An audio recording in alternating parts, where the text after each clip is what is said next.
me ha estado tocando bastante, algo que quizás como a muchos nos suele pasar, lo leemos y a veces no lo comprendemos del todo o siempre descubrimos quizás un nuevo mensaje, ¿no? No que la Biblia tenga mensajes distintos, sino que hay muchas veces nosotros ignoramos en nuestra lectura diaria cosas que arman un mensaje o potencian el mensaje del Evangelio, ¿no? Que es finalmente el propósito de Dios y su palabra, amén.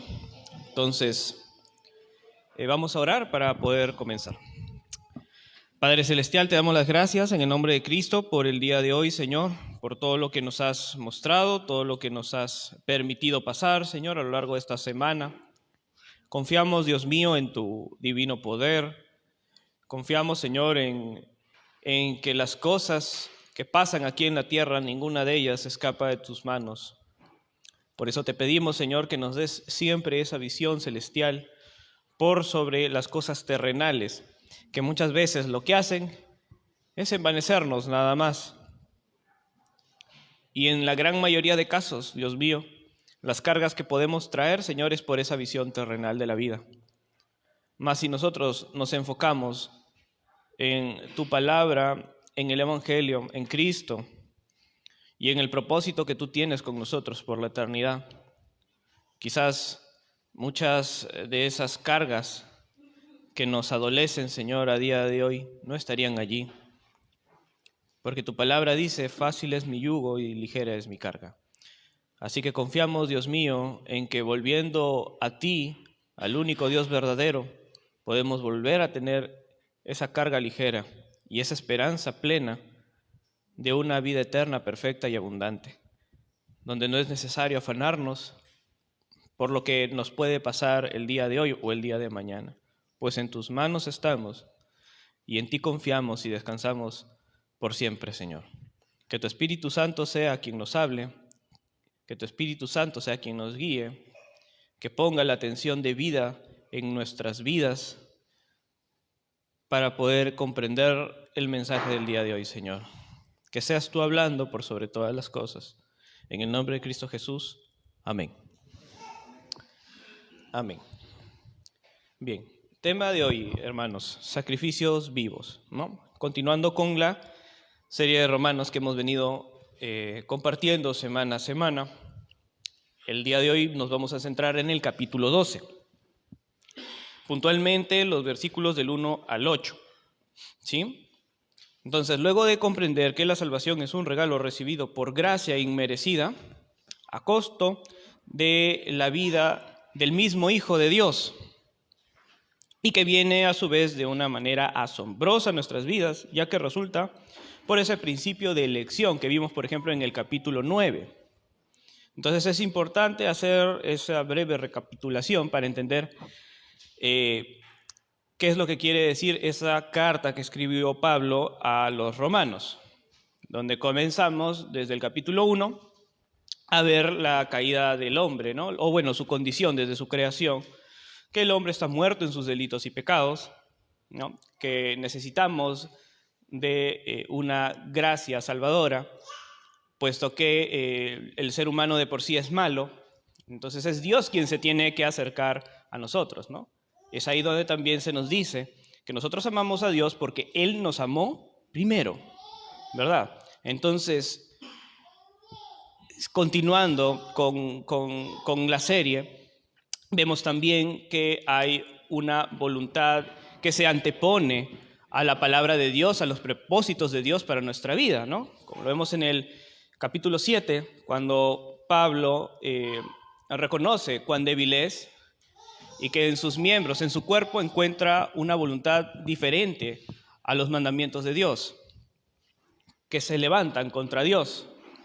Y dice, miserable de mí, ¿verdad? Pero da gracias a Dios por Cristo, el justo, quien finalmente es quien nos levanta, quien nos hace perseverar a pesar de las diversas circunstancias, ¿no? Y entendemos también, por ejemplo, como en el capítulo 8, que todas las cosas obran para bien, así sean cosas quizás tristes, pruebas, ¿no? Entonces es muy importante entender, ¿no?, lo que la Biblia a través de, esta carta nos viene mencionando. Entonces luego pasamos a la elección, ¿verdad? El capítulo 9, donde encontramos que Dios es quien escoge, ¿no? Desde antes de la fundación del mundo, y quien también se encarga de endurecer a aquellos que se levantan contra Él. O sea, no es que sorprenden a Dios, la maldad no sorprende a Dios, ¿no? Es todo parte de un propósito eterno. Y de esa manera, hermanos, llegamos casi ya a cerrar esta carta, ¿no? En el capítulo 12, donde comprendiendo, ¿no?, que independientemente de nuestra cultura, raza, genealogía, obras del pasado, presente o futuro, Jesús dio su vida por nosotros como sacrificio para traernos la paz con el Señor. De manera que hoy veremos que dicho ejemplo de sacrificio, ¿sí?, de Cristo por nosotros, también sirve de modelo, ¿sí?, llamado a todos los seres humanos que son redimidos por su gracia a vivir una vida santa y agradable a nuestro Dios. Entonces, leamos Romanos capítulo 12, desde el versículo 1 al versículo 8. Y dice la palabra del Señor: Así que, hermanos, os ruego por las misericordias de Dios que presentéis vuestros cuerpos en sacrificio vivo, santo, agradable a Dios, que es vuestro culto racional. No os conforméis a este siglo, sino transformaos por medio de la renovación de vuestro entendimiento, para que comprobéis cuál sea la voluntad de Dios, agradable y perfecta. Digo, pues, por la gracia que me es dada, a cada cual que está entre vosotros, que no tenga más alto concepto de sí que el que debe tener, sino que piense de sí con cordura, conforme a la medida de fe que Dios repartió a cada uno. Porque de la manera en que en un cuerpo tenemos muchos miembros, pero no todos los miembros tienen la misma función. Así nosotros, siendo muchos, somos un cuerpo en Cristo, y todos miembros los unos de los otros. De manera que, teniendo diferentes dones según la gracia que nos es dada, si el de profecía, úsese conforme a la medida de fe, o si el de servicio, en servir, o el que enseña, en la enseñanza, el que exhorta, en exhortación, el que reparte, con liberalidad, el que preside, con solicitud, el que hace misericordia, con alegría. Bien, entonces, a causa de esa compasión mostrada en la salvación por Cristo, el creyente debe entregarse a Dios, haciéndole así dueño de su cuerpo y de toda su existencia. Llámese también vivo, porque a diferencia, por ejemplo, del sistema de sacrificios de animales muertos, el creyente se ofrece en vida y en novedad de vida por haber muerto al pecado y resucitado en Cristo. El llamado también es ser santos, pues es dedicado y separado por y para Dios.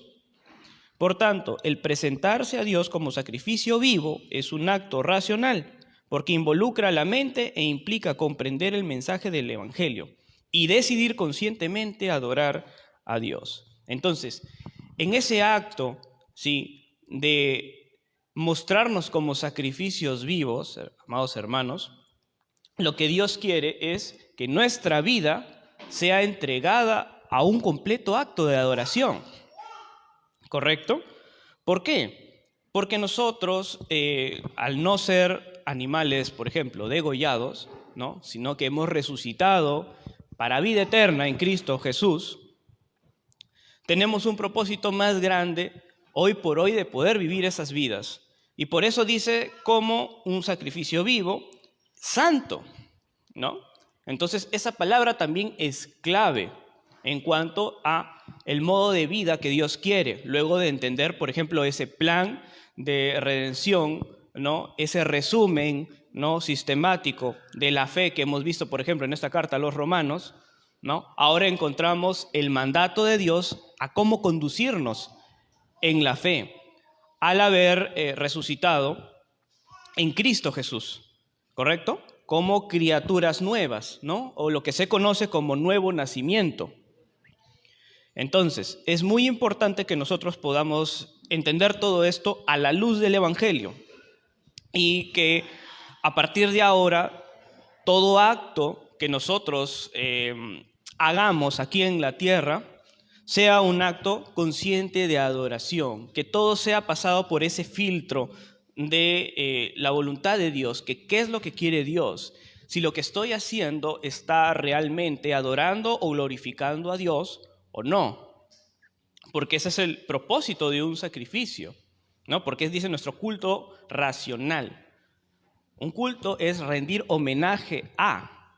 Entonces es muy importante que nosotros con nuestra vida homenajemos a Dios como sacrificios vivos y santos. En otras palabras, la carta nos brinda esas indicaciones tan importantes que un creyente debe considerar.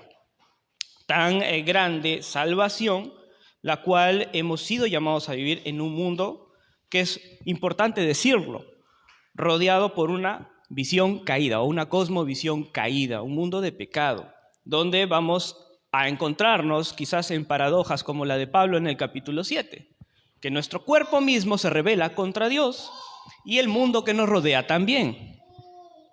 Sin embargo, el hecho de poder vivir esa vida que Dios quiere como un sacrificio vivo y santo implica poder negar el pecado, negar los deseos muchas veces de la carne y de esa manera glorificar a Dios. Amén. Versículo 2, por ejemplo, de Romanos, que estamos leyendo el capítulo 12. Versículo 2 dice: no os conforméis a este siglo, sino transformaos por medio de la renovación de vuestro entendimiento, para que puedan comprobar cuál es la voluntad de Dios, agradable y perfecta. Entonces es muy importante que el creyente no se deje llevar por las demandas del mundo.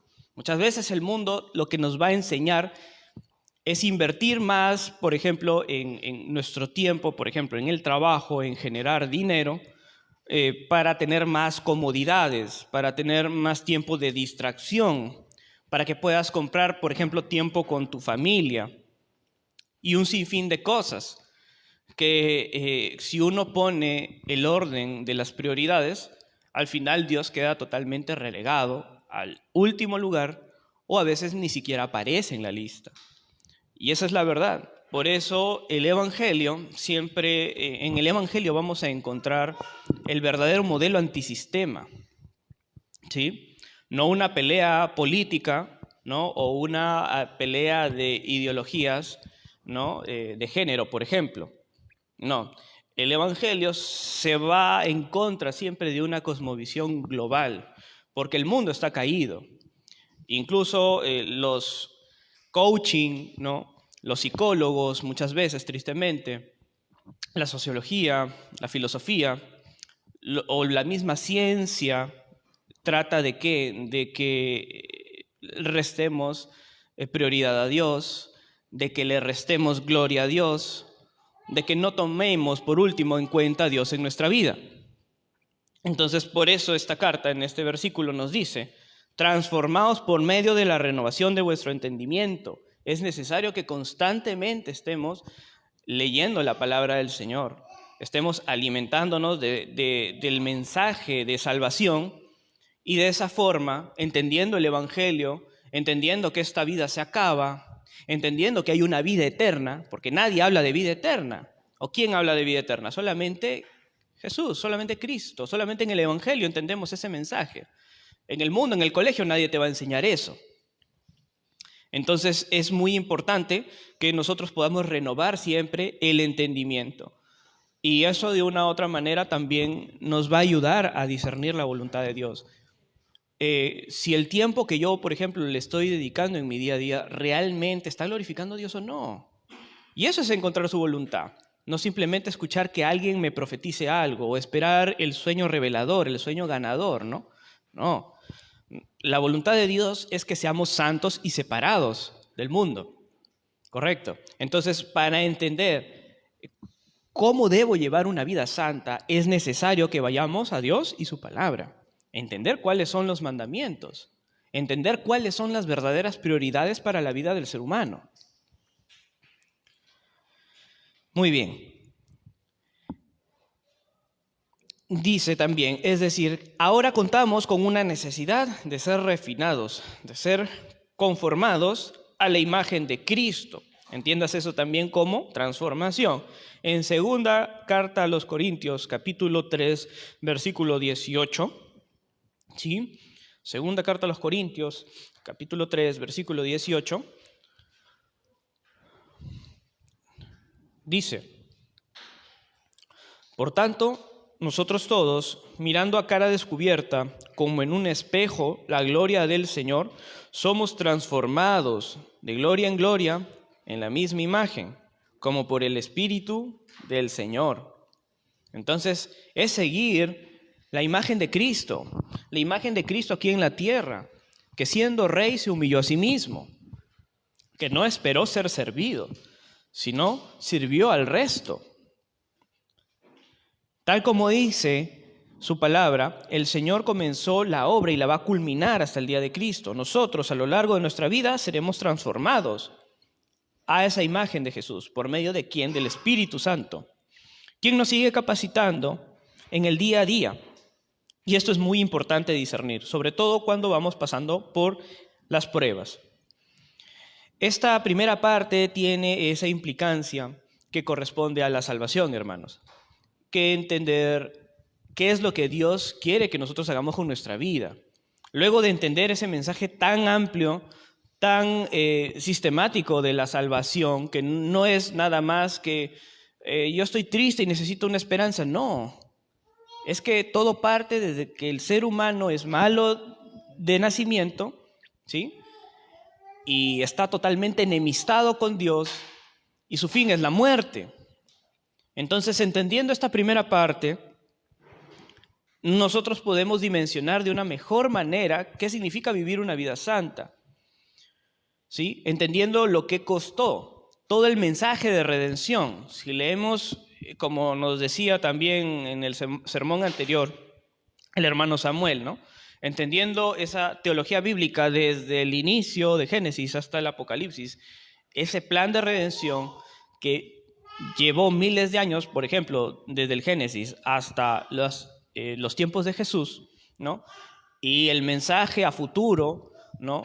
Nosotros debemos recuperar esa visión. O sea, como dice este versículo de 2 Corintios, transformarnos, ¿no? De gloria en gloria, mediante la renovación del entendimiento, ¿no? O sea, el entendimiento debe ser renovado. ¿Cuántas veces nos olvidamos de las promesas de Dios? ¿A cuánto nos pasa, no? Que a veces tomamos decisiones sin orar, sin pedir la mediación de Dios, la guía del Espíritu Santo, y de un momento a otro cometemos un error y nos dimos cuenta de que en ningún momento le consultamos a Dios. Sencillamente nos dejamos llevar por nuestros propios impulsos. Somos olvidadizos, ¿no? Necesitamos ser llenos continuamente. No es que se trata de que fui salvo, está bien, la salvación no se pierde, pero nosotros, seres humanos débiles, necesitamos fortalecernos diariamente.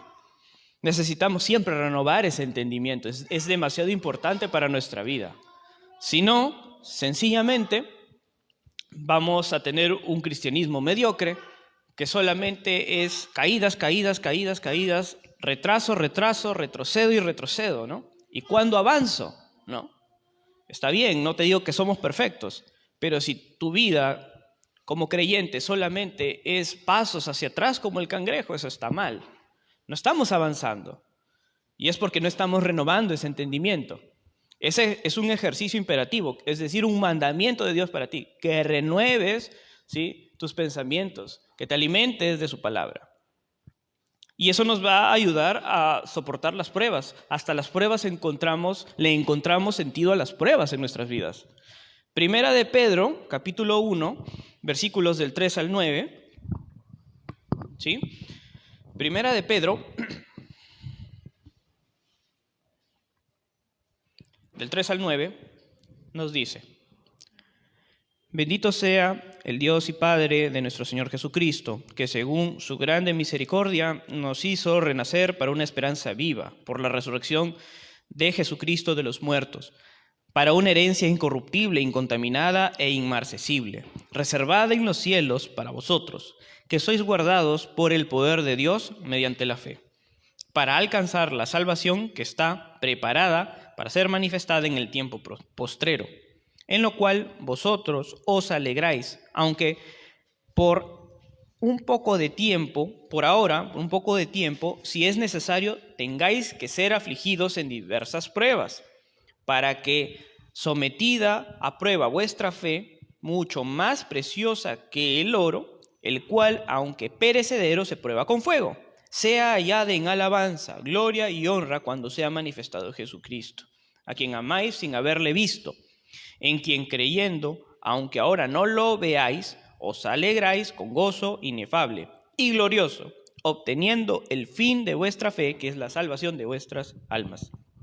Entonces, encontramos, hermanos, que la palabra del Señor nos dice, ¿no?, a través también de esta carta de Pedro, que pruebas vamos a tener, ¿sí? Que es necesario pasar por las pruebas. ¿Para qué? Para que tu fe, ¿sí?, se potencie, para que tu fe sea refinada como el oro. Es más valioso que el oro. Ponte a pensar en ese momento cuando vamos a dar cuentas delante del Señor. ¿Qué va a importar la casa tan segura por la que trabajaste, te desviviste, sacrificaste tanto tiempo y esfuerzo, si al final tu alma se va a perder, si al final tu fe no fue refinada, si al final tu fe no fue fortalecida? Porque esa fe, el fin de esa fe es la salvación de tu alma. ¿Por qué? Porque estás creyendo en la obra de Cristo, y si no tienes la fe suficiente en que Cristo verdaderamente murió por ti, pues delante del trono de Dios compareceremos de una manera negativa. Será para perdición en vez de salvación. Entonces es muy importante que como creyentes entendamos el valor de la prueba, el valor de la aflicción. Es necesario, ¿sí? Las pruebas y las aflicciones son necesarias. Es la manera como Dios trabaja con nosotros. Dios tiene un compromiso muy serio con nuestra fe, pues es la misma que para nosotros debe tener un valor más grande que el mismo oro, haciendo alusión a que con dicho metal precioso uno puede comprar muchas cosas, pero perdemos el sentido de lo más importante para el ser humano, que no es otra cosa que su alma, la cual en el día de la manifestación de Cristo, en la consumación de los tiempos, será enviada o a salvación, vida eterna y plena, o a un padecimiento y tormento eterno. En dicho momento, nuestra identidad y destino será encaminado por la fe en Cristo Jesús. Nada más. Él es el camino, verdad y vida, el único. Debemos volverle a dar ese valor que merece la fe, ya que abandera o exalta al único Rey de Reyes, y a su vez quien nos va a salvar. Entonces es muy importante, hermanos, que le demos ese valor a la fe, ¿sí? Y sobre todo valor a las pruebas. No es solamente un renegar por la prueba. Es, Dios, ¿cuál es tu propósito en medio de esta prueba? ¿Cómo quieres fortalecer mi fe? Esa debe ser la pregunta cuando estemos pasando por el momento de aflicción. ¿Qué me vas a enseñar? ¿A qué nivel me quieres llevar? ¿No? Y entendemos que las pruebas obran para bien al creyente. Amén. Dice el versículo 3 de Romanos 12. Digo pues, por la gracia que me es dada, a cada cual que está entre vosotros, que no tenga más alto concepto de sí que el que debe tener, sino que piense de sí con cordura, conforme a la medida de fe que Dios repartió a cada uno. También esto es muy importante, hermanos, porque esa exhortación, ¿sí?, confronta al ser humano, porque inmediatamente, incluso en la vida cristiana, la soberbia salta. Y esa soberbia no puede tener cabida, porque sabemos que Él nos ha amado a nosotros primero. Si estamos aquí es por pura gracia, no es por obras, ¿no? Para que nadie se gloríe. Es por pura gracia. Entonces, el viejo hombre dentro de una congregación, hermanos, como Pablo luchando en el capítulo 7 de Romanos, va a saltar y se va a anteponer a Dios y va a querer negarse, ¿no? Incluso con los dones. Tú puedes hacerlo solo, llévate la gloria, serás como Dios. Es como si la serpiente aún estuviera viva, ¿no? Susurrando en nuestro oído. No, pero tú cantas bien, tú predicas bien, ¿no? Tú manejas mejor los audiovisuales que cualquiera, ¿no? Tú eres el mejor maestro. Y la gloria al final es para uno mismo y no para Dios. Entonces, volvemos al problema inicial del ser humano.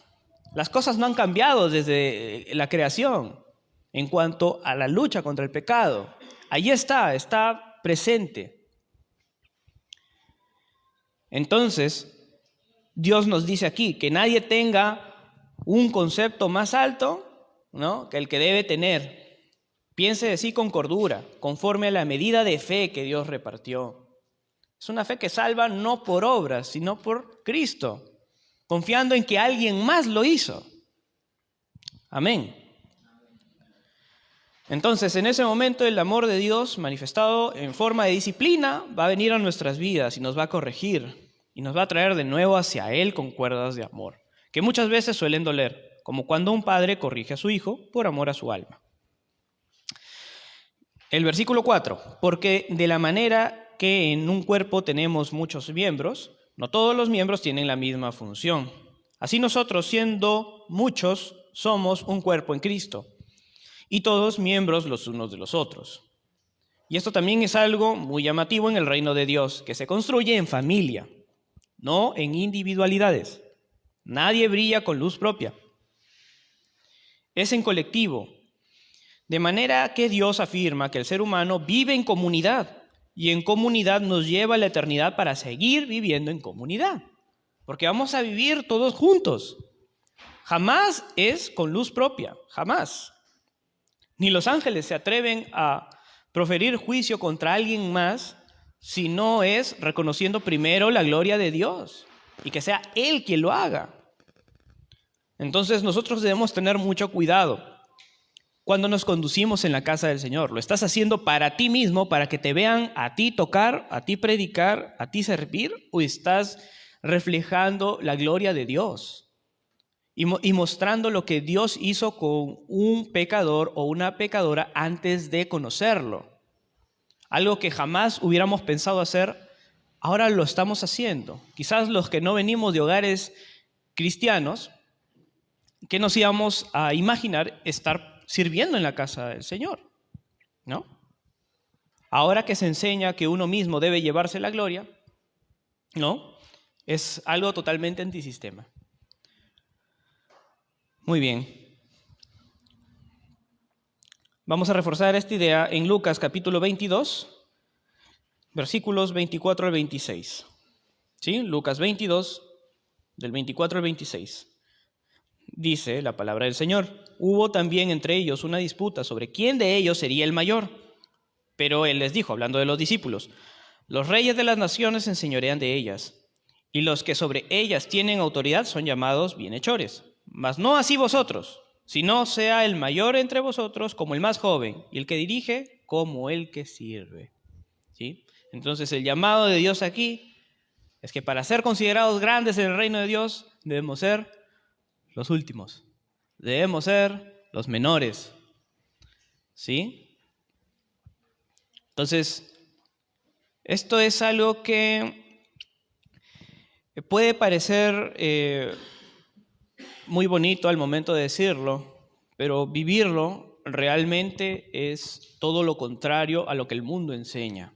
El mundo te enseña a que tú seas como Dios, a que tú te ganes un lugar en la vida, marques huella y no reflejemos verdaderamente la gloria de Dios. Y eso es muy peligroso. Por eso comentaba que es prácticamente la misma lucha que tuvo Adán y Eva ya en el Edén. Querían ser como Dios, por eso se mandaron a comer esa fruta prohibida, porque Satanás les dijo: serán como Dios, ¿no? Entonces es muy peligroso luchar con esa soberbia, hermanos. Dentro de las iglesias evangélicas, ver que los líderes sirvan a los demás a veces es muy difícil, ¿no? ¿Cuándo fue la última vez que viste a ese líder, pastor, maestro, servir a los demás, ¿no? Llevar los platos, limpiar. Complicado, porque así es el corazón a veces del hombre, ¿no? Cree que gana lugar. Mientras más años en la fe, tengo más level, ¿no? Voy avanzando, ¿no? Voy ocupando un lugar de más honor. Entonces, merezco que me sirvan, pues, ¿no? No es así. Nosotros debemos servir. Cristo vino a lavarnos los pies, sabiéndolo todo, siendo Dios. ¿Por qué nosotros no? Bien, dice el versículo 6, entonces ya estamos culminando, hermanos. De manera que, teniendo diferentes dones, según la gracia que nos es dada, si el de profecía, úsese conforme a la medida de la fe, o el de servicio en servir, o el que enseña en la enseñanza, el que exhorta en la exhortación, el que reparte con liberalidad, el que preside con solicitud y el que hace misericordia con alegría. Dios brinda su gracia a todos los creyentes. No hay quien pueda indicar que no tiene ningún don, solo que recibimos dones en distintas formas, los cuales deben ser usados para la edificación de la iglesia, no para la exaltación de uno, para edificación de la iglesia. Por ejemplo, ¿no? El de profecía, según la medida de fe, dice. Entonces yo debo profetizar más porque tengo más fe. No. ¿De qué fe estamos hablando? ¿De qué fe, por ejemplo, hablaba el versículo 3? Que no tenga más alto concepto de sí que el que debe tener. Es una fe que nos invita a vivir una vida humilde, ¿sí? Piense de sí con cordura, dice. Lo que implica que los dones no son para restregarlos en la cara de la iglesia, creyéndonos más ungidos que los demás. Porque podemos caer, por ejemplo, en el desorden, ¿no? Que cayeron otras iglesias, correcto, como la de Corinto. Los dones se tergiversaron. Las funciones, el propósito de Dios para los dones se tergiversaron. Cada quien hablaba en lenguas y cosas, hubo desorden total, y eso pasa cuando esa medida de fe no ha sido filtrada, ¿no? por la palabra del Señor, ¿no? Entonces, hermanos, es muy peligroso, eso es muy peligroso, ¿sí? Que todo sea como un servicio de adoración a Dios, seamos sacrificios vivos para con Dios. Amén.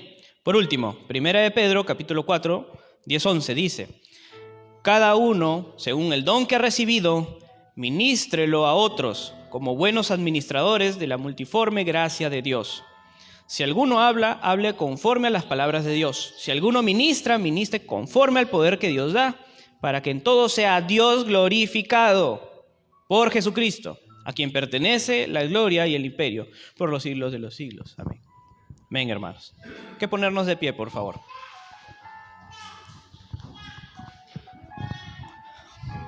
Oremos.